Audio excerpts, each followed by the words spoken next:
Terminator film, it scared the shit out of me. The fact that someone can come look for you and you don't know what it is. And if you had to fight the cybernetic being, now you were in the fight of your life. The Terminator's whooping your ass. You don't have an answer for the Terminator. And then here comes Sarah Connor, who then becomes the character that we know in Terminator history. And then, there's Kyle Reese, there's the Protector. He goes back in time. And the idea that they would take time travel again and emphasize that you're sending someone back in time to do a job is like, oh shit, we ain't. And then the theme song lets you know it's on. Then you get Arnold Schwarzenegger, badass jacket, leather glasses, he's got the motorcycle, and everyone, we all impersonate that. Where's Sarah Connor? I'll be back. It's the Terminator of legend. That first Terminator film, it stands to the test of time. It's a classic. Yes, Terminator 2 Judgment Day surpassed Terminator on 7 levels. It's got the most action. But Terminator 1, it was a time where the industry changed and gave women the chance to kick ass. On the other hand, we have Aliens. That first Aliens movie was badass because it's female versus female. It's woman versus mankind. That's what that whole Alien film was really about. It wasn't just about men and women. It was about it was men and women, us as human beings versus mankind. And this was the first time that we got a main character like Whitley who wasn't afraid to get her hands dirty. She wasn't afraid to throw down and kick some ass. And at that time, she became one of the first or second or third Hollywood actresses to do her own dangerous stunts. So when you see women do action-packed movies today, it is a far cry to the 80s when she was in Aliens 2. She did some of her own dangerous stunts. Sometimes she got hurt on set and walked that off and said, nah, let me fight. Let me go around and kick some ass. So you got to say thank you to these women because they started these franchises. See, yeah, Arnold was the man in Terminator, and he still is, but this was the era where they allowed women to kick ass when it came to science fiction. So that's why these films are on here together and tied, because they both were done by James Cameron. He did the sequels to these movies. Coming in at number 3 is Battlestar Galactica. There's Star Wars, there's Star Trek, and then there's this. Battlestar Galactica is like, what if Star Wars didn't become a movie franchise, but went into the world of television? And it has been around for almost 20 years. Now, they did the first series in the 70s, then they rebooted the series, got like 5 or 6 seasons, 3 movies, and it's badass because it isn't just about outer space, it's the concept of going to outer space with a touch of time travel to it. And this show was so badass that it's been around in popularity. People love this show.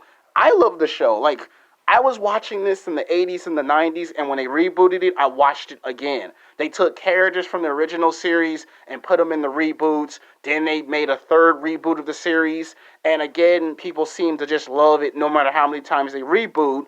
And it's at number 3 because it's like a cross between Star Wars and Star Trek, that if you made an actual movie called Battlestar Galactica meets Star Trek, you could just imagine if they made a crossover of that Titanic proportion. That's why that's why it's on here. Coming in at number 2 is Star Trek. Everybody loves Star Trek. Your parents, your grandparents, your kids, your grandkids, people that weren't even born in the 60s or 70s and 80s love Star Trek. You ask which one, we taking you way back to when we had William Shatner, where we had the guy who played Captain Spock, God rest his soul, rest in peace. That was the time that every man inspired to want to go to space. The idea that you can go someplace far beyond, that was Star Trek. At that time, people said, well, we got Star Wars. And what people don't understand is Star Trek came first before Star Wars. But Star Wars we'll get to. But Star Trek came at a period where people wanted to know what's in outer space, what's on other alien planets. And I think the reason why most of us men love Star Trek is because it's a badass journey But more than that, what is it that we really love about Star Trek as a man? If you have a hard time getting rejected by women, you envision yourself as Captain James Colonel Kirk, because why? He got it on with a lot of those alien women. And he did things that were dangerous, risky. He was a risk taker. He was a bad boy. He wasn't a good boy, he was a bad boy. And that show's been around for like almost 50 years. It's been around for like 50, 60 years. That's how long Star Trek has been around. It's had movies and television shows. You look at the one with Patrick Stewart, that's my favorite Star Trek series of all times. I came at the right time because it was the 80s. That came on, and that was like the next chapter of Star Trek. There's William Shatner, and then when they did the movie Star Trek 1, 2, 3, 4, they did Star Trek 5. They did the one where William Shatner is retiring, but he passes the torch to Patrick Stewart's character, Sean Picard. It was like the greatest moment in Star Trek history to see one legend talk to another legend face to face on camera. I mean, yeah, Patrick Stewart was in those X-Men films, but before X-Men, he was in Star Trek, and Star Trek is the shit. I don't care what anyone says, it is the shit. You cannot have a list without Star Trek in it.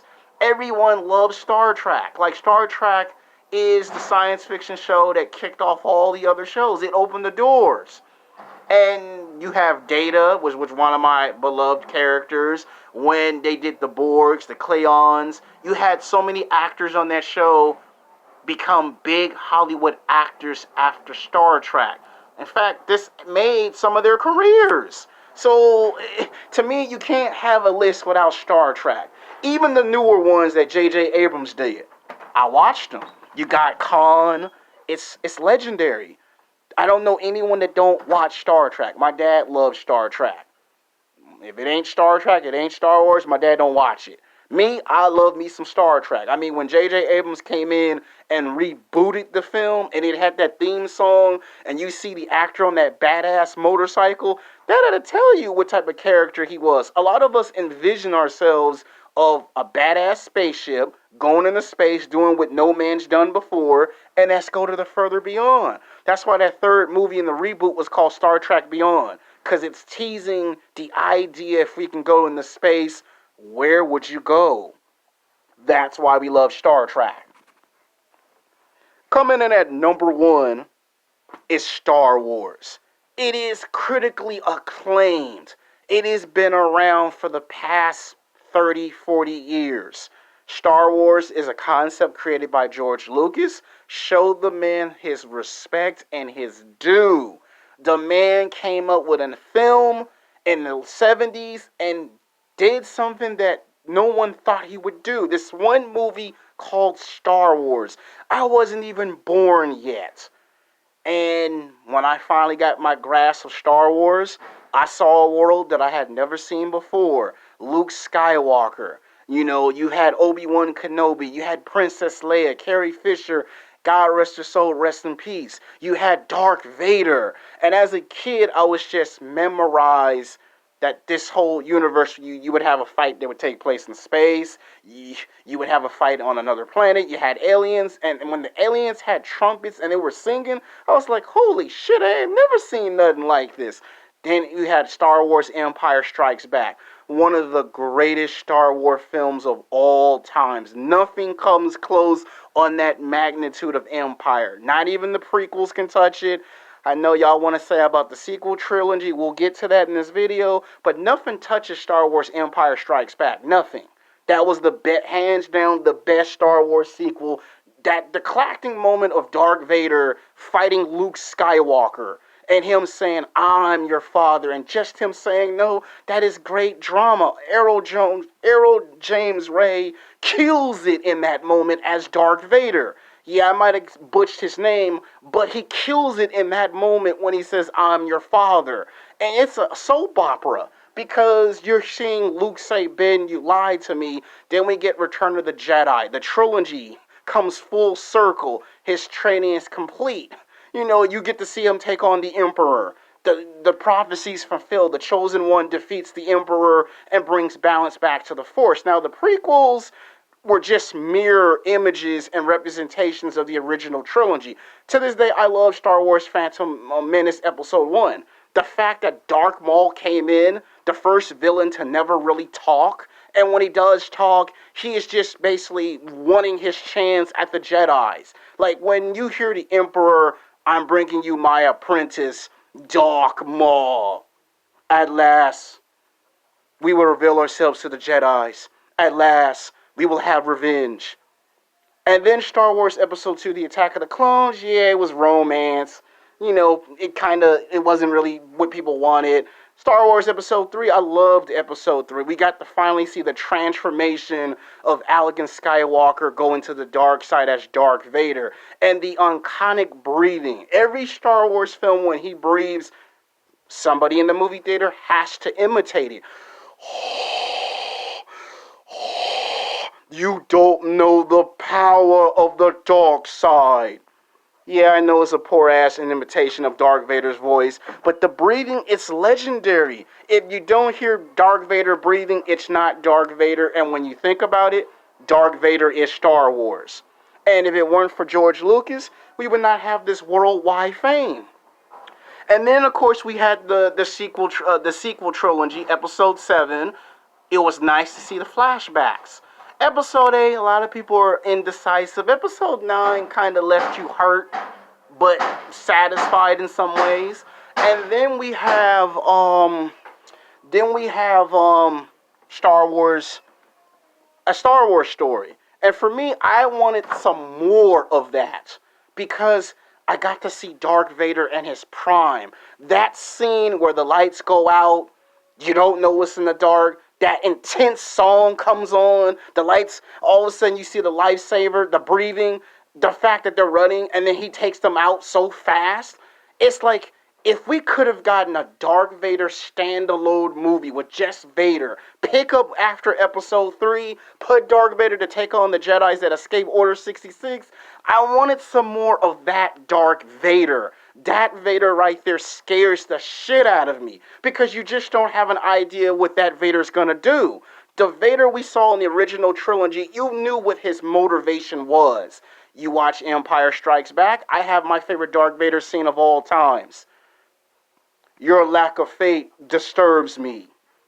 That it doesn't get any greater than Star Wars. There's comics, there's graphic novel, there's toys, there's action figures, there's animated cartoons, there's spinoffs, there's television shows.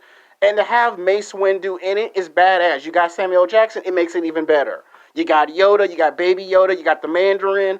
I mean, as great as this is, I might make a video called Star Wars, my favorite Star Wars characters of all times for Star Wars fans.